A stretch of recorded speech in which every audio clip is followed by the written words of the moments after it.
ரேவதி ரேவதி ஓ ரூமை நான் மாத்திட்டேன். ரோஹிணி ரூம்ல நீ இருந்துக்கோ. ரோஹிணி ஓ ரூம்ல இருக்கட்டும். ஏமா ரூம் மாத்திருக்கீங்க? எனக்கு அந்த ரூம் வசதியா தானே இருந்துச்சு. இல்லம்மா, வாஸ்து சரியில்லைன்னு சொன்னாங்க. நீ அந்த ரூம்ல இருந்ததுனால தான் ஆக்சிடென்ட் எல்லாம் நடந்துச்சுன்னு சொன்னாங்க. அதனால நீ இனிமே அந்த ரூம்ல இருக்க வேண்டாம். அங்க இருந்த உன்னோட திங்ஸை எல்லாம் நான் ரோஹிணி ரூம்க்கு மாத்திட்டேன். நீ அங்க போய் ரெஸ்ட் எடு. சரிம்மா.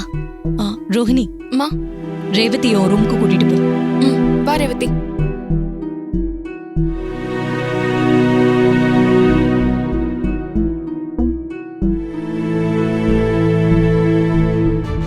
இத பாருங்க, உங்க எல்லாருக்கும் நான் திரும்பவும் சொல்றேன்.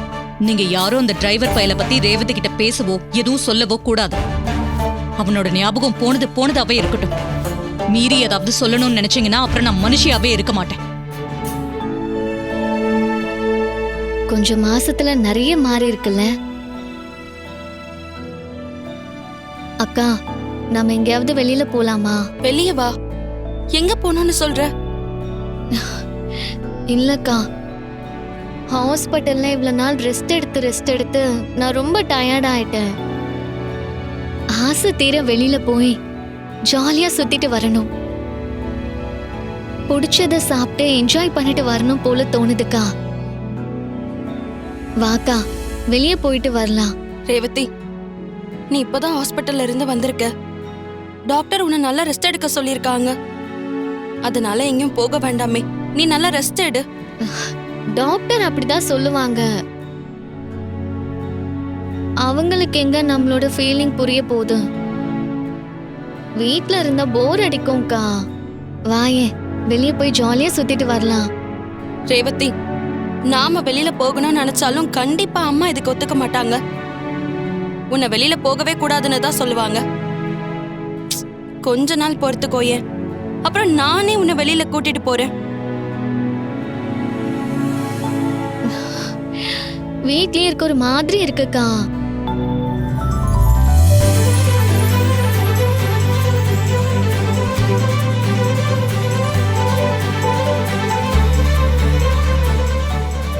ரேவதி, ரேவதி எங்க போற?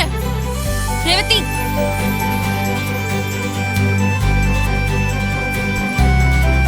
ரேவதி, ரேவதி நில்லுடி.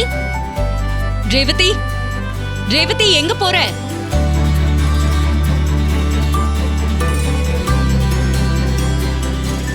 எங்க போறா இவ? ரேவதி, ரேவதி,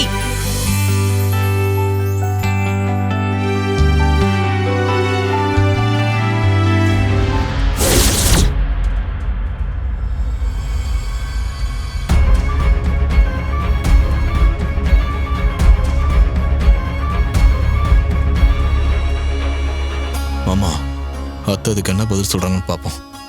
அவ எதையாவது சொல்லி சமாளிச்சிருவா மாப்ள. ரேவதி கிட்ட அவ புருஷனையே மறைக்க பாக்குறா.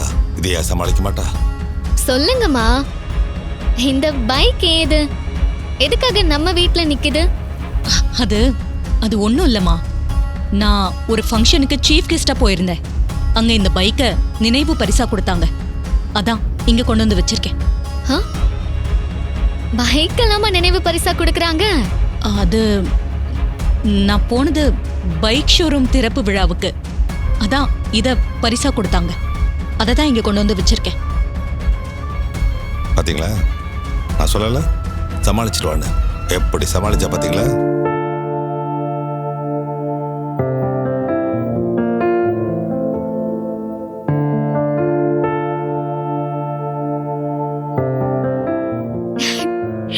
ரேவதி, என்ன பண்ணிக்கிட்டு இருக்க?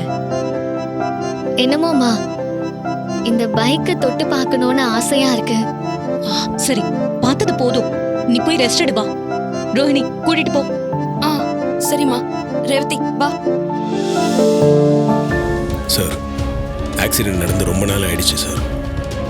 யார் இடிச்சதுன்னு தெரியல, வண்டி எதுன்னு தெரியல. உங்களால் முடியல என்கிட்ட சொல்லிடுங்க சார். நான் எங்கே பேசணுமோ அங்கே பேசிக்கிறேன். சார், அப்படிலாம் சொல்லாதீங்க சார். நாங்கள் இந்த கேஸை தீவிரமாக தான் என்கொயரி பண்ணிட்டு இருக்கோம். சீக்கிரமே என்ன நடந்துச்சுன்னு கண்டுபிடிப்போம். தேவையில்லாமல் ஏன் சார்? சார் இது ஆக்சிடெண்ட்டாக மட்டும் இருக்காதுன்னு எனக்கு தோணுது. அதுக்காக தான் சார் உங்களை இவ்வளோ ஸ்ட்ராங்காக விசாரிக்க சொல்கிறேன். சார் நீங்கள் சொல்லிட்டீங்கல்ல, இனிமே இந்த கேஸை ஸ்பெஷல் கேஸாக எடுத்து இன்னும் தீவிரமாக விசாரிச்சு என்ன நடந்ததுன்னு வெளியில் கொண்டு வரேன் சார். சரிங்க சார், எதுனா தெரிஞ்சதுன்னா உடனே எனக்கு இன்ஃபார்ம் பண்ணுங்க. கண்டிப்பாக பண்ணுறேன் சார். Thank you sir. ம்.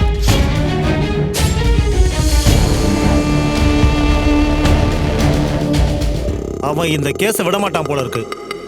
திரும்ப திரும்ப போலீஸ்க்கு ப்ரெஷர் கொடுத்துட்டே இருக்கான். அவன் ப்ரெஷர் கொடுத்தா என்ன சார்?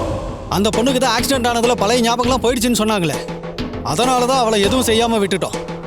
டேய், அடிச்சு தூக்குனது தான் தூக்குனீங்க, ஒரே அடி அவ கதையை முடிச்சிருக்க வேண்டியதுதானடா. சார் நாங்கள் நல்லா தான் சார் அடித்து தூக்கணும். அவள் அதுக்கும் சாகாமல் இருப்பான்னு நாங்கள் நினைக்கவே இல்லை. அவளுக்கு ஆயுசு கெட்டி போல இருக்கு. அதான் எல்லாத்துல இருந்தும் தப்பிச்சு இன்னும் உயிரோட இருக்கா. டேய், அவளுக்கு இப்போ பழசெல்லாம் ஞாபகம் இல்லைன்னு நம்ம அலட்சியமா இருந்துடக்கூடாது. அவளுக்கு திடீர்னு ஞாபகம் வந்துட்டா என்ன பண்றது? அப்புறம் நம்ம தப்பிக்கவே முடியாதுடா. நீங்க மாட்டினா நாங்களும் மாட்டிக்குவோம். அப்புறம் நம்ம மொத்த நெட்வொர்க்கும் காலி ஆயிடும். சரி சார், இப்போ என்ன சார் பண்ணுறது? அந்த பொண்ணை காலி பண்ணிடுங்க, அப்பதான் நாம தப்பிக்க முடியும். அவ உயிரோட இருக்கிற ஒவ்வொரு நிமிஷமும் நமக்கு தான் ஆபத்து. சரிங்க சார், அவள் கதையை முடிச்சிடுறோம். டேய், இந்த தடவையாவது பார்த்து கச்சிதமா செய்யுங்க. அவளும் சாகணும், நாமளும் மாட்டக்கூடாது. புரிஞ்சுதா? புரியுது சார். இந்த தடவை எந்த தப்பும் நடக்காது. ஸ்கெட்ச் போட்டு அவளை க்ளோஸ் பண்ணிடுறோம். வரோம் சார். டேய் பண்ணிடுறா போலாம்.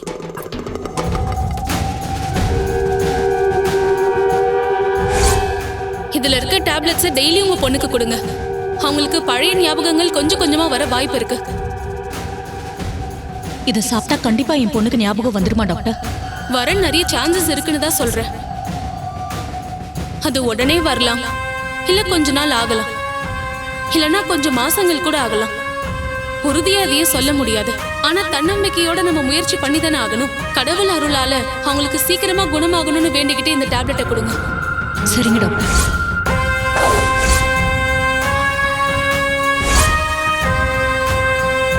இதுல இருக்கிறதெல்லாம் விட்டமின் டேப்லெட்ஸ். இதுதான் ரேவதிக்கு கொடுக்கணும். டாக்டர் கொடுத்த மாத்திரைகளை கொடுக்கவே கூடாது. கொடுத்தா அப்புறம் அவளுக்கு பழைய ஞாபகம் எல்லாம் வந்துடும். அந்த பயலும் ஞாபகத்துக்கு வருவான். அப்படி அவன் ஞாபகம் வந்தா நாம நினைச்ச எதுவுமே நடக்காது. விவாகரத்தும் வாங்கவே முடியாது.